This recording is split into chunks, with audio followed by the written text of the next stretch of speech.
Hey, what's up guys? Kalem or KalemsFishtanks, and in today's video we have a brand new tank we're working on. So you can see it right here, it's completely empty. It is a 24-gallon rimless aquarium. It is 24 inches long by 12 inches wide and 18 inches tall.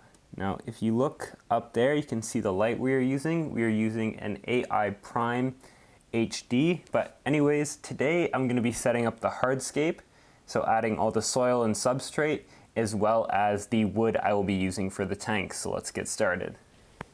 So the first thing we will be adding is ADA power sand. This is the medium size. Now I don't know too much about this product, so I'm going to be testing it out to get an idea on how it works. So I'm just cutting it open now.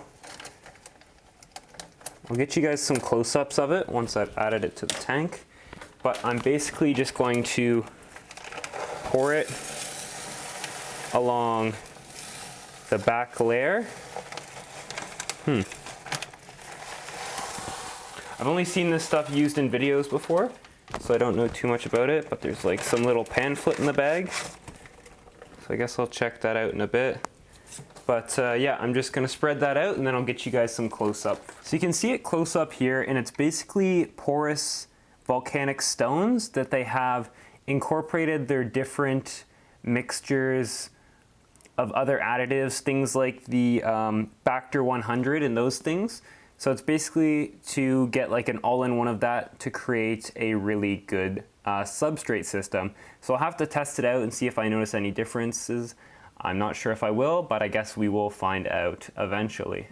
So what we have here is basically a mesh bag I filled with substrate, which I'm going to put in this back corner here to create some height. Now I probably filled that up maybe a little too much, but I will add substrate to kind of counteract. But now I'm going to add my substrate layer, which is all Tropica powder type again, because I buy it in the biggest bags, and I'd rather buy one big bag of all of that than the normal kind and then cap it with the normal stuff. So I'm just gonna go get that now, and then we can start adding that to the tank.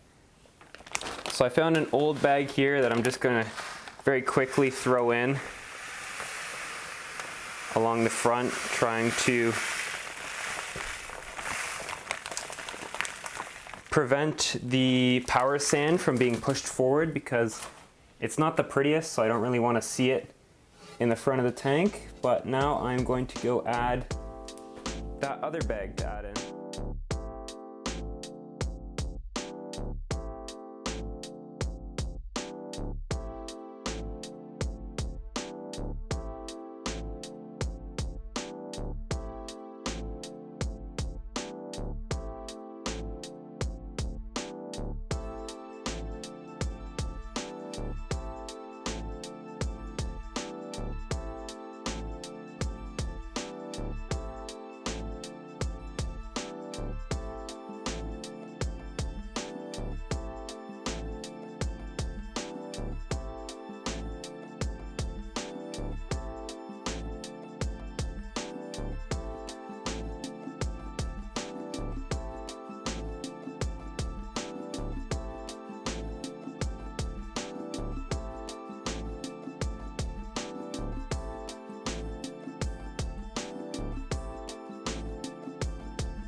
So I just added the main piece of driftwood off camera. Now this is 3 different pieces super glued together. I used a technique I learned from Yuri's channel. That's where the bag of substrate also came from, to give a lot of height to the substrate to prevent it from falling down. So I'll put a link to his channel down below in the description. But the reason I added it off camera was because this one piece of wood right here, I use that piece of driftwood to point, isn't attached very well and it'll fall off really easily. But now I'm going to go in and add the rest of the driftwood. I'm not for sure if the hardscape will stay the way it is. I may change it up because I'm still waiting on plants. The tank will not be planted today. Now I'm sorry if you hear my cat running around right now. He's going a little crazy. He does that often, usually for no reason. But I'm just gonna kind of balance that one like that. Now he has his head in my tripod container. And then this one, I wanted like this. Maybe I should glue those into place as well. And I've got two more pieces that I'm not for sure if I want to add into the scape or not, but they may be useful for just a place to add more epiphyte plants. So I'll just throw them in for now. That doesn't look that great. This one isn't a very nice piece. I don't know why I picked it out. It doesn't have much character to it. I don't know if you can see that, but it's just kind of flat, doesn't really have any gaps. So I think I may just leave the hardscape like that for now. And then I will be back in maybe a week or so when I have more plants, and I will continue on this video. So it is about 2 days since the last video was shot, and I got this plant in here, which is Bucephalandra mini coin. So I decided I'm just gonna go ahead and plant the tank so that's not left out in the bag for too long. So I have collected a couple trimmings from other tanks in this bag here that I'm going to plant in the tank now. So I'll shoot a quick video about that, and then we are going to fill it up. So this isn't the final scape, it's kind of more so just kind of setting it up to start. So we'll start off with the Bucephalandra, which is going to go right where the camera is focused. Now I'm breaking it up into a bit smaller pieces because I got it as a clump, and I'm going to use a bit of super glue gel to attach it to the wood. And I'm going to place the rhizome of the Bucephalandra onto that dab of glue, and then I'm going to continue this for all of the Bucephalandra I got. So there's the Buse super glued into place. It doesn't look the hottest right now, but hopefully it'll be able to bounce back in the near future. But yeah, on to the next plants. So next up I have some Pogostemon helferi, or downoi as it's sometimes called, which I'm just going to be placing in this corner here. I've got about three plugs of it that have came from another tank, which I have not yet showed on this channel. It is more so for growing plants and solely for that purpose, and it is very hard to record, so that's why you guys haven't really seen it yet, but it's a 20-gallon long, and maybe I'll get to showing that eventually. But there is the helferi added to the aquarium. Next up, I'm going to be planting some Ludwigia rubin in this back corner here. I'm not for sure that it's Ludwigia rubin, but that's what I assume it is. It looks fairly similar, so I'm just going to plant these back there. Hopefully you can see that. There's a piece of driftwood blocking it, but just throwing them back there, and hopefully they'll grow in well. I have them also growing in that 20 long, and they create a lot of side shoots, so hopefully they'll do that in this tank as well. Next up, we have a couple plugs of Limnophilia aromatica, which get a really nice bright pink underleaf, which I'm just going to throw in here for now. I don't know if they're going to be permanent, but they're one of the plants I feel would look good in here long term, so I may keep them around for longer. And you can't even see that. So I've taken you guys off the tripod now because a lot of the plants you couldn't see, but right here we have Ludwigia inclinata, which is a plant I've never successfully been able to grow, but I'm going to try again in this tank, so hopefully it goes well. We've got really strong light, so I'm hoping for the best. And then down there in that corner, those really small green plants I have all along the tank. You can see them over there as well.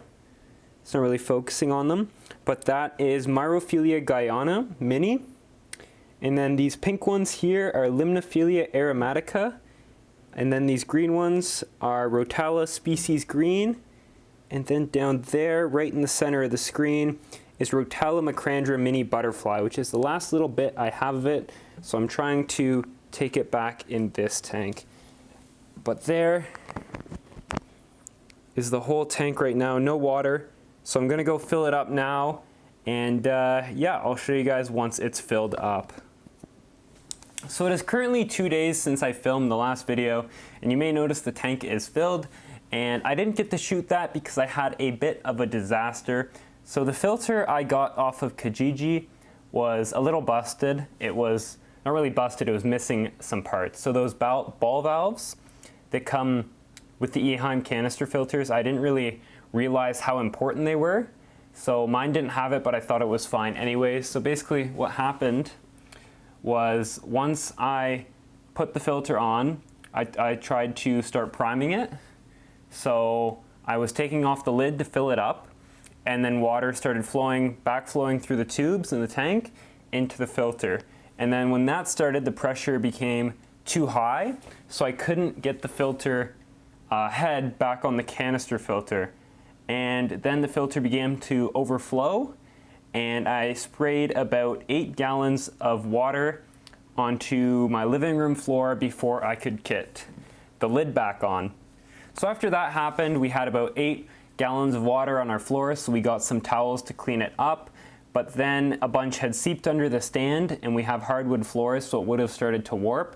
So I had to drain the tank down completely and move the whole stand. Thankfully, it was super easy to move because it has sliders underneath of it, as well as luckily the hardscape didn't get messed up at all either. So then we cleaned that up, set the tank back up, and then I ordered a new filter on Amazon, which isn't here yet, but should be getting here Monday. So as you can see in this top corner here, that nasty black tube is an AquaClear 20, which I keep running on my tanks in case an emergency like this happens. So I threw that on and then filled it back up, and then we got some new plants. So I'm gonna go show you guys everything we have in here so far for day 1 of the 24-gallon high. So to start off, we'll look at the foreground. Right here, you can see those little leaves like that. Those are like little palm tree-like plants. They're called Ranunculus inundatas. I hope I'm pronouncing that right. It's a bit difficult. So I'm gonna use that in the foreground, as well as, you can probably see it everywhere, Dwarf Hair grass. I'm gonna try to get a carpet of that, as well as eventually I wanna add a couple other plants, things like Eriocolons and that kind of thing, for a bit of detail and have a mixed carpet. Right in the center of the screen, you can see a greenish yellowish plant, and that is Diplis diandra. I hope I'm pronouncing that right as well, which is a more difficult plant to grow. It looks very similar to Rotala Vietnam atra, except it has very needle-like leaves. So it's gonna create a nice texture, as well as add some red. And then behind that, behind the wood, that pink fuzzy plant, you can only see that little bit there. That is Rotala wallichi, another more difficult to grow plant. I'm just trying to test how strong this light is for starters, and then see what it can and can't grow. So I got some pretty difficult plants to start out with, and then eventually I may find easier stuff to replace them if they don't work out. This next one here is one I have grown in the past before. It's immersed right now, so the leaves look a little different than when it's grown underwater, but it's mermaid weed. It used to be called sawtooth hygrophila, but it is no longer considered hygrophila. I've got no idea how to pronounce the new scientific name.